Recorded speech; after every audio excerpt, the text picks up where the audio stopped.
আলহামদুলিল্লাহ, গতকালকে আমাদের গাউসিয়া মিরান যে মসজিদে আমাদের খায়রানের কার্যক্রমটি শেষ হয়েছে। বিদায় অনুষ্ঠান ছিল ২৭ তারিখ। আর সেখানে আমাদের প্রথম সকাল ১০টা থেকে আমাদের দুপুর পর্যন্ত আমাদের অনুষ্ঠানটি কার্যক্রম ছিল। সেই ভিতরে আমাদের অনুষ্ঠান শেষ হয়েছিল।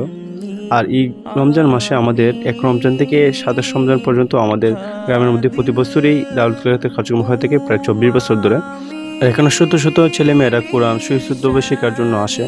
কারণ একটি হরফ যদি আপনি শুদ্ধভাবে পড়তে পারেন তাহলে আপনাদের দোষটি নাকি। সেই সুবাদে আমাদের মুসলমানরা আমরা কি করি, কোরআন শরীফ শুদ্ধভাবে শেখার জন্য বিভিন্ন প্রশিক্ষণ বিভিন্ন জায়গায় আমরা শেখার চেষ্টা করি। আর আমাদের গ্রামে অথবা আমাদের বাংলাদেশে প্রত্যেক অঞ্চলে এই রমজান মাসে কোরআনের খেদমত করা হয় সুশুদ্ধভাবে। এই কারণ রমজান মাসে স্কুল কলেজ মাদ্রাসা প্রতিষ্ঠানগুলো বন্ধ থাকে, সেই সুবাদে ছাত্রছাত্রীরা পড়াশোনার সুযোগ পায়। পবিত্র রমজান মাস ছাড়া আমাদের কিন্তু কোরআন শরীফ তেলাওয়াত করা তেমন একটা হয় না, কারণ পবিত্র রমজান মাসে